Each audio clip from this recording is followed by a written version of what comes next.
Cizre İçkale, başka bir adıyla Bircabelek arkeolojik çalışmaları 2013 senesinde Cizre Kaymakamlığı mali desteğiyle Mardin Müzesi Başkanlığı'nda Kültür Bakanlığı'nın gerekli izinleriyle başladı.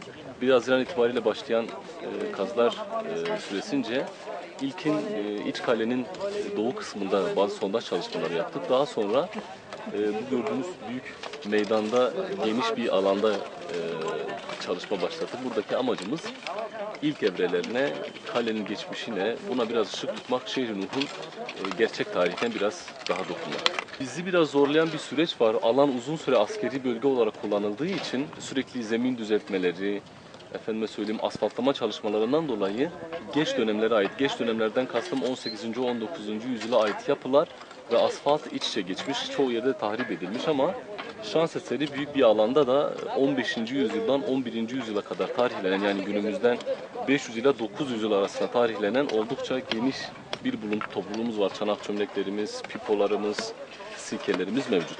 Bizim bu çalışmalardaki önceliğimiz biraz şöyle, 12. aya kadar biz tüm iç kalenin kazılmamış alanların, boş alanların altında ne olup ne olmadığını tespit etmek istiyoruz. Bu çalışma süresince eğer zengin bir kültür varlığına denk gelirsek, yani yapılar şu anda hali hazırda birçok yapı, su sistemi vesaire ortaya çıktı. Bu daha da genişlerse, daha da zengin bir olay ortaya çıkarsa önümüzdeki 3 yıl için bir planlama yapacağız. Ama şu an hali hazırda 12. aya kadar kesintisiz çalışmayı hedefliyoruz.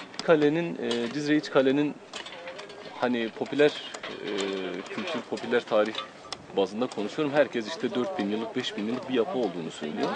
Biz arkeologlar da buna çok kanaat getiremiyoruz. Neden? Cizre çok eski bir kent. Cizre belki 10.000 yıllık bir şehir.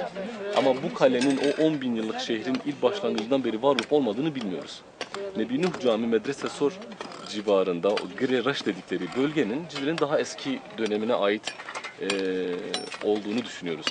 Bu alan da muhtemelen Milattan sonra, yani Hz. İsa'dan sonra 9. yüzyıl itibariyle, yani günümüzden 1100 yıl veya 1000 yıl öncesinde yerleşime maruz kaldığını düşünüyoruz. Neden? O süreçten sonra buradaki kültürlerin, buradaki beyliklerin daha güçlenmiş olduğunu tahmin ediyoruz. Daha güçlü bir beylik, daha güçlü bir siyasi oluşum burada böyle bir kale yapılanmasına gidebiliyor. Bizim de buluntularımız yoğunluklu olarak şu anda 13. yüzyıl ve 16. yüzyıl arası. Yani kalenin en ihtişamlı olduğu dönem. Alanda sürekli kül, pişirme yerleri, çanak çömlek parçaları çıktığı için de biz şu anda zaten sarayın müştemilatındayız. Bugün itibariyle hemen görmüş olduğunuz burçların hemen kuzeyinde saray olarak tabir ettiğimiz alanda başladık. Bilimsel olarak diyebilirim ki biz milattan sonra 11. yüzyıla 19. yüzyıl arasını kazıyoruz.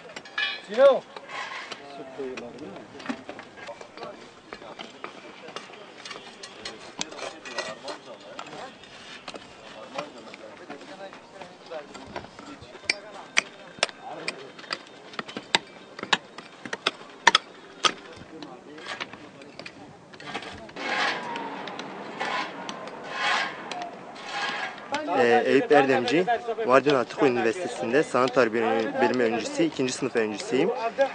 Buradaki çalışmalara katıldım. Buradaki çalışmalarımızda kendi tarihimizi ortaya çıkartmaya çalışıyoruz. Buradaki çalışmaların başarılı olması için elimizden gelen neyse yapıyorum. Ayrıyeten hocamla beraber çalıştığım için çok şanslıyım.